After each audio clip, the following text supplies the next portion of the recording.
नहीं, और ऐसा कहा जाता है कि हर तीसरा मुर्गा जो है वो पाकिस्तान में शरीफ खानदान का है। पोल्ट्री का बहुत बड़ा बिजनेस है उनका, हर चीज का बिजनेस है। खैर, ये तो जियाउल हक की पैदाइश था ना, नवाज शरीफ मिलिट्री डिक्टेटर की पैदाइश था। फिर इन्होंने द सो कॉल्ड लक्ष्मण रेखा पार कर दी, और ये पार करना शुरू हुआ कब? मुशर्रफ के टाइम पे। कारगिल के बाद थोड़ी बहुत दरार आ गई पाकिस्तानी फौज और नवाज शरीफ के रिश्तों में। फिर आगे से कार्रवाई शुरू हुई, मामला ठंडा हो गया, जद्दा चले गए 10 साल के लिए, फिर वापस आए, फिर चले गए, फिर वापस आए, तो काफी उथल पुथल हुई। लेकिन जो आप बात कर रहे हैं ना शुजा पाशा की या Ashfaq Parvez Kayani before becoming army chief in one of his appointments he was DG ISI. And Kayani के बारे में ये कहा जाता है कि साइलेंट ऑपरेटर था। कियानी का father was an NCO in the army, नायक थे, हवलदार थे उसके फादर, ऐसा मैंने सुना है। और कियानी ने बहुत पैसा कमाया। लोगों का यह भी कहना है जो ओसामा बिन लादेन के ऊपर अवार्ड था या रिवॉर्ड था $25 मिलियन का, वो भाई खा गए अशफाक परवेज कियानी। तभी तो आइलैंड वाइलैंड खरीद के बैठे हैं ऑस्ट्रेलिया में, तो दैट कॉस्ट मनी ना, तो ये अमेरिकन डॉलर आए इनके पास। खैर बहरहाल, तो ये बेसिक। अब क्या हुआ है कि Imran Khan for a very long time, बहुत समय के लिए इमरान खान को कोई एक सीट नहीं आई। इमरान खान अपना शौकत खानम अस्पताल बनाते रहे, अपनी जद्दोजहद करते रहे, फंडिंग करते रहे, ये करते रहे, वो करते रहे, और इमरान खान को किसी ने पूछा नहीं। और आज की तारीख में जो ये 17-18 साल के लड़के हैं पाकिस्तान तहरीक इंसाफ के, जो हैशटैग चलाते हैं, ट्रेंड चलाते हैं ना, उनको भी आज तक अगर आप उन बच्चों से पूछें कि अचानक इमरान खान फेमस कैसे हो गया, भाई इमरान खान 1992 के बाद तो सुपरस्टार था ही, अचानक इमरान खान कैसे फेमस? इसको फेमस करा गया है, एजेंसीज ने, एस्टैब्लिशमेंट ने इसको फेमस करा। धीरे धीरे धीरे इसको 1 सीट दी, 2 सीट दी, खैबर पख्तूनख्वा में इसकी हुकूमत बनी। इसकी मतलब कि पाकिस्तान तहरीक इंसाफ की, ये चीफ मिनिस्टर कभी नहीं रहा, ये डायरेक्टली प्राइम मिनिस्टर बना। जब नवाज शरीफ के साथ बहुत चीजें बिगड़ गई, क्यों नून लीग वाले इसको सिलेक्टेड कहते थे? इनकी रैलियों में पैसे बांटना, ठीक है, ऑपोजिशन पार्टीज को फोन करना कि तुम इमरान खान के लिए वोट दोगे, राइट, जो नहीं मानते उनको धमकाना, उनको उठाना, उनको प्रेशराइज करना। आईएसआई ने हर एक ऐसा काम करा कि इमरान खान को गद्दी पे बैठाएं, क्योंकि उस जमाने में, उस टाइम पे जो थ्रेट था वो नवाज शरीफ था। इनको लगा कि नवाज शरीफ को न्यूट्रलाइज करना, जैसे यार बात वही है ना, किसी को न्यूट्रलाइज करने के लिए किसी को खड़ा करा, फिर वो हाथ से निकल गया। तो ये जो फ्रैंकेनस्टाइन मॉन्स्टर है, जो इन्होंने, ये बिल्कुल जिसको कहते हैं कि ये जो एक दानव, अगर हम हिंदी में समझाएं तो भस्मासुर जो पैदा करा है इन लोगों ने, वो इमरान खान भस्मासुर। अब वही अपने मालिकों के ऊपर हाथ रख के उनको भस्म करने की कोशिश कर रहा है। ये इमरान खान की कहानी है। और इसमें मैं आपको बताता हूं कि मुझे ऐसा लगता है वैभव, ये मेरी पर्सनल रीडिंग है, कि I think the Pakistani army is losing patience with Imran Khan now. बहुत ज्यादा उसने कर दिया है। ये इमरान खान बड़े उछल रहे थे साहब की। ऐसा होता है ना कि जब आप लाखों की भीड़ देखते हैं तो आप अपने आप को फरिश्ता ही समझने लगते हैं कि यही है फरिश्ता जिब्रील, ऊपर से आए हैं उड़ के। तो इमरान खान नियाजी को क्या हुआ कि इमरान खान नियाजी ने, सुनने में ऐसा आया है कि जनरल बाजवा का नंबर ब्लॉक कर दिया। फॉर एग्जाम्पल, नंबर ब्लॉक कर दिया जनरल बाजवा का। अब जनरल बाजवा ने उसका नंबर ब्लॉक कर दिया। हुआ ये कि जब दोनों ने एक दूसरे का नंबर, अब एक दिन इमरान खान का गला सूखना शुरू हो गया। अब पाकिस्तान में बाप कौन है? पाकिस्तान में बाप तो बाजवा है। अब इन्होंने भेज रहा चौधरी फवाद को, डब्बू जी जाओ और बोलना आर्मी चीफ को कि यार खान साहब आपसे बात करना चाहते हैं। अब सोचिए, डब्बू डायपर पहन के गया होगा GHQ, तुम यार शेर की गुफा में जा रहे हो तो उससे अंदर लौटोगे कि नहीं? पर ठीक है, बेचारा गया वो बाल अपने बना के जनरल बाजवा के सामने और बोला कि अस्सलाम वालेकुम जनरल साहब, खान साहब आपसे गुफ्तगू करना चाहते हैं। तो जनरल बाजवा कहता है कि क्यों? खान को मीर जाफर से मिलना है। अब देखिए साहब, खान को, क्योंकि खान ने, देखो इमरान खान जातियात पे उतरा। वो आदमी जो है ना, मैं कई बार ये बोल चुका हूं ना मीडिया में कि, और पाकिस्तानी मीडिया में बहुत कोट भी हुआ है कि इमरान खान भारत के लिए वो काम कर रहा है जो भारत खुद नहीं कर सकता। डिफेंसिव ऑफेंस में भी मैंने पहली बार यही बात बोली थी। यार बात ये है वैभव कि अगर ये हमारा काम भी कर रहा है, ये आदमी रिलायबल नहीं है एक्चुअली। ये आदमी ना, ये सांप है इमरान खान। अगर इसको दूध भी पिला दोगे, to quote Guddu Pandit from Mirzapur, कि सांप को कितना भी दूध पिलाओ सांप काटेगा।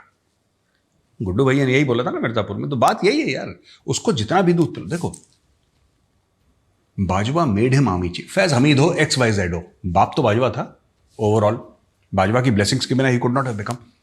इसने उसको पलट के काटा है, ठीक है। ये खुद को फरिश्ता जिब्रील समझता है, और मैं आपको बता रहा हूं ये किसी का सगा नहीं, ही विल बिट्रे एवरीबडी। तो हमें भी नहीं पता कि ये भारत के लिए कर रहा है नहीं कर रहा, मुझे कुछ आइडिया नहीं है, लेकिन ये जो आदमी है ना, ये हमारे लिए भी, ये किसी को भी काट सकता है ना, ये किसी का सगा नहीं। खैर, coming back to the main story, उन्होंने बोला कि साहब मीर जाफर, ठीक है, अब मीर जाफर अब क्या बोलता है डब्बू?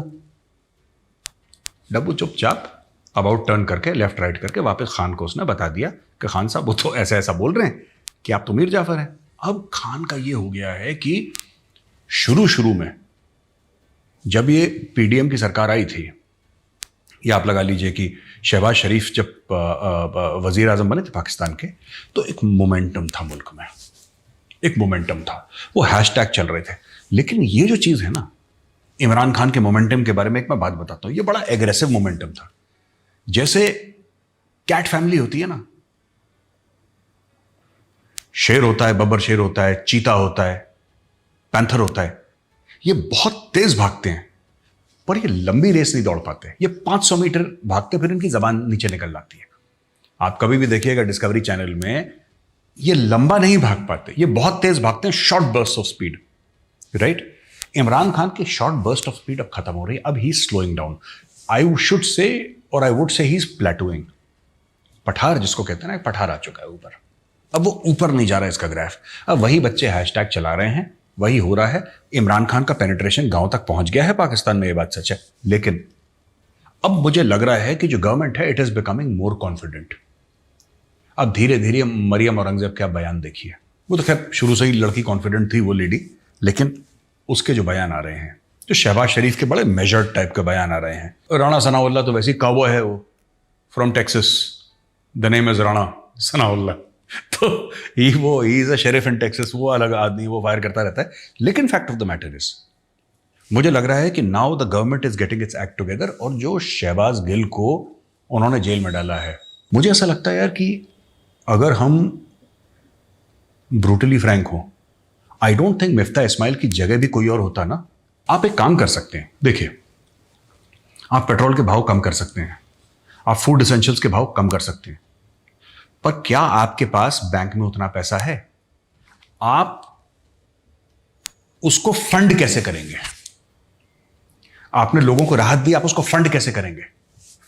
पाकिस्तानी टीवी एंकर चिल्लाएं, वो तो जो लोगों का गुस्सा है बेसिकली क्या है, जो हम कहते हैं ना, turning mechanical energy into electrical energy, होता है ना, मैकेनिकल एनर्जी को आप इलेक्ट्रिकल एनर्जी में कन्वर्ट कर रहे हैं। पाकिस्तानी टेलीविजन एंकर यही कहते हैं कि लोगों का गुस्सा जो है उसको वो टीआरपीज में कन्वर्ट कर रहे हैं।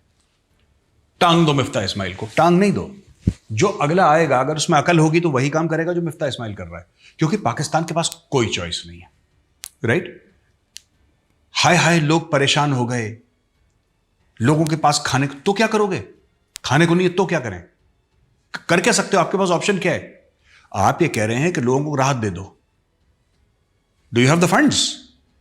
माना कि पाकिस्तान में पेट्रोल चला गया 200 के ऊपर वैभव, ठीक है, आइडियल कंडीशन क्या होनी चाहिए पाकिस्तान में, जो लोग समझ रहे हैं 50 रुपए लीटर होना चाहिए। 150 का जो गैप है, 150 का गैप है, क्या पाकिस्तान के पास पैसे हैं वो 150 का गैप फंड करने के लिए? नहीं है उनके पास पैसे यार। हां, इमरान खान अगर आएगा, चाइना से भीख मांगेगा, लोगों को रिलीफ देगा, पॉपुलर बन जाएगा, लेकिन देश पाकिस्तान और गड्ढे में। अगर जो मिफ्ता इस्माइल कर रहा है, अगर ये अपना पूरा प्रोग्राम कर लेता है एज पर IMF, तो आज नहीं तो कल नहीं तो 2-3 साल के बाद सफर बहुत कठिन है, ठीक है, कांटों से भरा हुआ है, पाकिस्तान की चीखें निकल जाएंगी, लेकिन पाकिस्तान उस गड्ढे से निकल जाएगा वंस एंड फॉर ऑल, अगर ईमानदारी से IMF का उसने प्रोग्राम लागू कर लिया। ये शॉर्टकट लेने हैं ना कि ये कर लो, ये कर लो, यहां से ये दे दो, ये कर दो, तो ये फंडिंग आपकी हो ही नहीं सकती यार, आपका पैसे है ही नहीं। ये देखो, एक मैं एग्जांपल देता हूं। इमरान खान नियाजी का ये कहना है कि रूस का तेल बड़ा एक उसने तो जयशंकर का वीडियो भी प्ले कर दिया, डॉक्टर जयशंकर का, तो डॉक्टर साहब का वीडियो प्ले कर, देखो ये होती है खुददार कौम। वो पता नहीं अपने लोगों को जलील करता है, मुझे लगता है पाकिस्तानियों को जलील करता है ना, इंडिया का एग्जाम्पल दे दे के कि इंडिया खुददार कौम है, यानी कि तुम खुददार कौम नहीं हो। इसका मतलब तो यही है ना, तुम खुददार कौम नहीं। अच्छा, एक बात मैं पूछना चाहता हूं, जो भी पीटीआई के यहां पे जो देख रहे होंगे लोग, मैं उनसे पूछना चाहता हूं, यार एक बात बताओ, इमरान खान कहता है कि रशिया से मैं तेल खरीदने लगा था। तुम 4 साल तकरीबन रहे प्रधानमंत्री पाकिस्तान के, तुम्हें 4 साल में तुम तेल नहीं खरीद पाए? इसमें 2 सवाल है। या तो आप ब्लंटली ये बोलिए कि साहब लड़ाई हुई, मौका दिखा सस्ते तेल का, तब हमने इनिशिएट करा, राइट। मैं ये कह रहा हूं कि $100 अगर बैरल का भाव है, उदाहरण के लिए एग्जांपल दे रहा हूं, रशिया मरता क्या ना करता आपको $50 पर बैरल भी देती है, क्या पाकिस्तान के पास वो $50 हैं देने के लिए? भाई सारा का सारा इनका तेल तो रोलर और क्रेडिट का है। आज तेल जो एक पाकिस्तानी की गाड़ी में डल रहा है, उसका पैसा 3 साल के बाद देना है। कैसे देना है किसी को नहीं पता, लेकिन 3 साल के बाद देना है, तो 3 साल तक सांस ले लो, 1 साल तक सांस ले लो, 6 महीने के लिए। ऐसे तो पाकिस्तान की इकोनॉमी चल रही है। ये कह रहे हैं हम रूस से तेल ले लेते, हमें सस्ते में। बात सस्ते की नहीं है बॉस, बात यह है कि तुम हाँ फ्री में रूस दे दे तब तुम ले सकते हो। अगर रूस ये कहता है कि हम तुम्हें 70% डिस्काउंट पे दे रहे हैं, $100 का बैरल है, हम तुम्हें 30 का दे रहे हैं, ये 30 खरीदने के इनके पास पैसे नहीं है यार। कैसी बातें कर रहे हैं लोग। तो ये जो इमरान खान चूरन खिलाता रहता है सबको,